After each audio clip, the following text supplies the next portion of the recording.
La première édition du salon Femme Africa Expo 2017 s'est ouverte ce jeudi à Abidjan. Ce salon dédié aux acteurs du secteur pharmaceutique, cosmétique et médecine traditionnelle a réuni plusieurs participants venus des 4 coins du monde entier. Vous aurez les informations tout à l'heure. Avec pour thème « Besoin d'un conseiller financier, vers qui se tourner ?», la 2e édition des Matins Cofina s'est tenue ce jeudi à Abidjan. Et puis nous parlerons aussi du lancement de la 2e édition du Forum économique de Treichville, dénommé Treich Economia. Plusieurs innovations sont attendues. L'annonce a été faite lors d'une conférence de presse.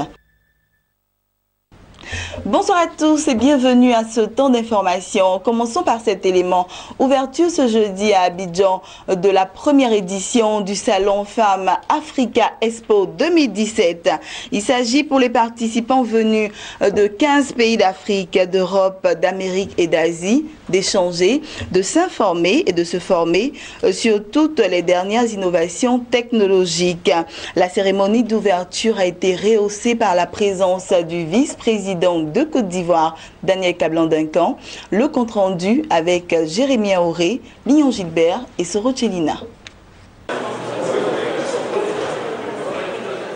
Tout premier salon d'affaires, de compétences et d'intelligence, cette plateforme dénommée PharmAfrica Expo, destinée aux acteurs du secteur pharmaceutique, parapharmaceutique, cosmétique, de médecine et de médecine naturelle, reste avant tout une occasion de découverte d'informations, de formation, d'échanges et d'actualisation sur les cadres légaux et réglementaires au plan national et international.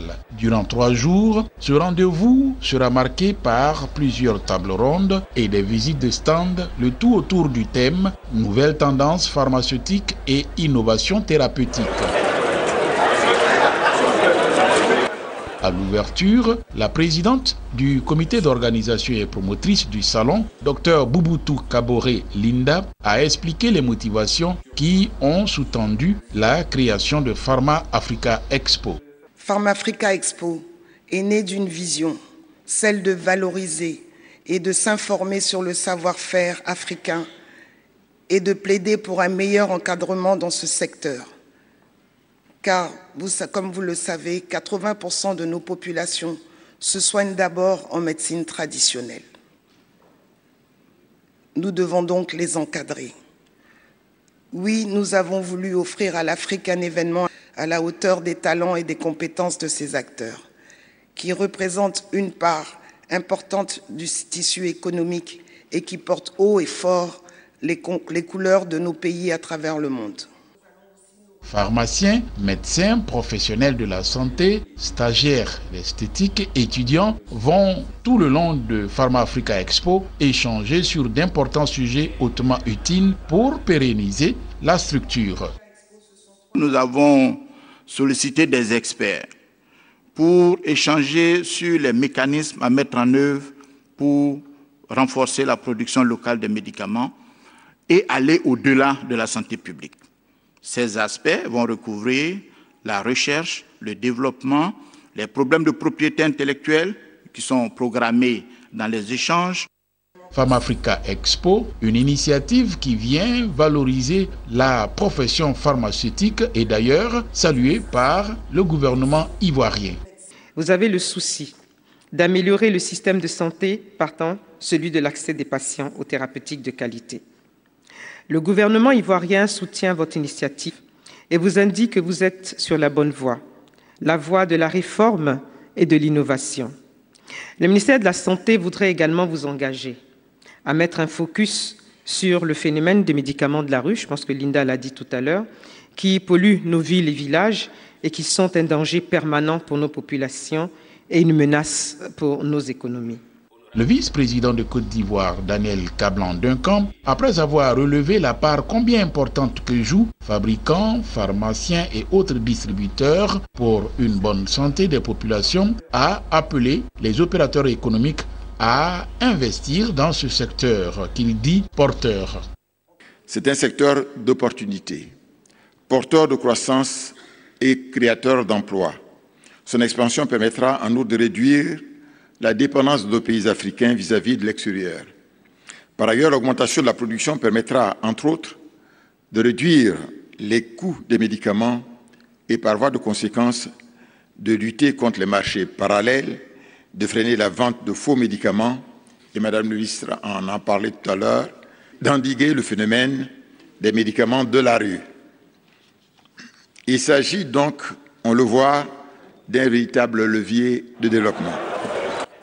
Notons que la cérémonie d'ouverture a pris fin par la visite des stands. Pharmafrica Expo, qui s'achève ce samedi, sera meublée par plusieurs conférences, ateliers et panels. En prélude à l'ouverture du salon Pharmafrica Expo 2017, une conférence inaugurale a été animée, portée sur les nouvelles tendances pharmaceutiques. Cette conférence a permis de présenter le contexte de l'organisation de ce salon. Mon désir Nascimento Odifini, Soro Chelina et Lignon Gilbert. Quelles sont les nouvelles tendances pharmaceutiques en Afrique? C'est la première conférence qui a inauguré le rendez-vous d'affaires, de compétences et d'intelligence dédié aux acteurs du secteur pharmaceutique, de la cosmétique et de la médecine traditionnelle. Sur la question, le conférencier Armand Kofi a présenté l'univers de la médecine traditionnelle sur le continent.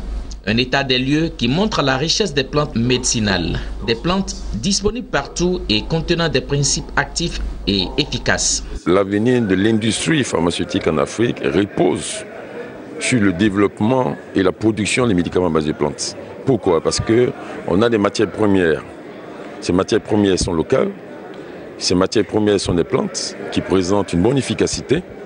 Et nous avons tout à gagner à pouvoir exploiter cette matière première. Pour le conférencier, l'idée est de réformer et apporter des innovations à ce secteur qui regorge de nombreux atouts pour favoriser le développement du continent sur le plan médical.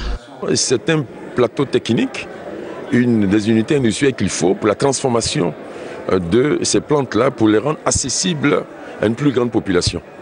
Et nous croyons que sur ce plan, à ce troisième niveau, il y a des unités industrielles avant qui n'étaient pas prêtes à travailler sur les plantes, mais maintenant qui semblent être plus disposées, ouvertes à travailler sur les plantes. Malgré ces nombreuses potentialités, les intervenants lors des échanges ont souhaité que les États africains, à travers des mécanismes, réglemente davantage le secteur de la médecine traditionnelle qui a toujours occupé une place de choix dans les pratiques. Parlons de toute autre chose à présent. La deuxième édition des Matins Cofina a eu lieu ce jeudi à Abidjan avec pour thème « Besoin d'un conseiller financier, vers qui se tourner ?» Ce petit déjeuner débat a permis aux différents panélistes d'éclairer la lanterne du public quant à la recherche de financement. Une rencontre qui n'a duré que quelques heures, mais suffisante pour mieux s'instruire sur le thème « Besoin d'un conseiller financier, vers qui me tourner ?» Une thématique débattue par 3 panélistes au cours de cette rencontre d'échange dénommée les Matins Cofina. Marema Baokoni, Charles Kandé Kakou et Joseph Yapo Mankambou, respectivement directrice générale adjointe de Cofina et directeurs généraux Etel Côte d'Ivoire et la Loyale Vie, ont tour à tour apporté leurs éléments de réponse à cette problématique. Dès l'instant qu'on est PME, on peut se diriger vers un conseiller financier. On n'a pas besoin de respecter des conditions bien précises. L'essentiel, c'est d'avoir sa PME et de vouloir fructifier son activité ou de vouloir créer son activité. Dès l'instant qu'on a cette idée-là, qu'on a son projet, on peut rentrer déjà en contact avec le conseiller financier qui va vous guider et qui va vous dire, suivant ce que vous voulez faire, voici maintenant ce qu'il vous faut. En tant qu'assureur, nous disons que les conseils que nous pouvons donner doivent participer à donner forme à la conservation, par exemple, des biens financés qui pourraient, à l'occasion, subir un aléa et disparaître. Ici, nous garantissons le renouvellement de l'investissement. Je crois qu'aujourd'hui, nous avons besoin d'avoir des services qui accompagnent réellement les PME. Les difficultés liées au financement de leurs activités, quelles méthodes efficaces pour accéder au financement? Ce sont entre autres les préoccupations relevées par les participants au cours de cette deuxième édition du petit déjeuner de débat Les Matins Cofina. Au terme des discussions, ils sont repartis satisfaits. Les matins Kofina sont à l'initiative de la Compagnie africaine du crédit, un rendez-vous business pour partager et enrichir son expérience sur les questions liées à la finance. Et voilà, c'était le reportage de Sandrine Bamba, Maruseri, commenté par Lawani Babatunde.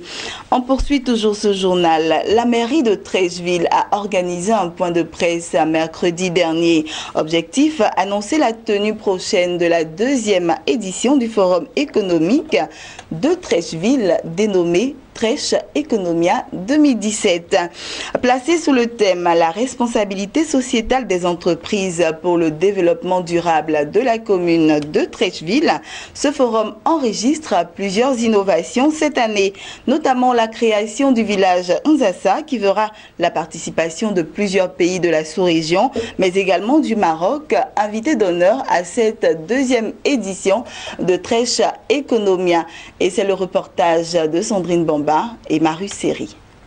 Après une première édition en 2016, la mairie de Treichville vient d'annoncer les couleurs de l'édition 2 du Forum économique de Treichville, dénommé Treich Economia. Le Forum Treich Economia vise à créer un cadre de réflexion et de mobilisation des entreprises autour de la problématique du développement durable de la commune de Treichville, d'où l'insertion cette année de plusieurs innovations. Les grandes innovations de Treich Economia 2017 cette année, c'est basé sur le signe de l'intégration africaine. On aura un espace baptisé Village Nzassa qui va regrouper toutes les communautés composant Treich Economia, le Bénin, la Côte d'Ivoire, le Nigeria, le Togo, la Guinée, et avec le Maroc comme invité spécial. Le ministre François Albert Amichou a souhaité que cette économie 2017 soit un événement populaire.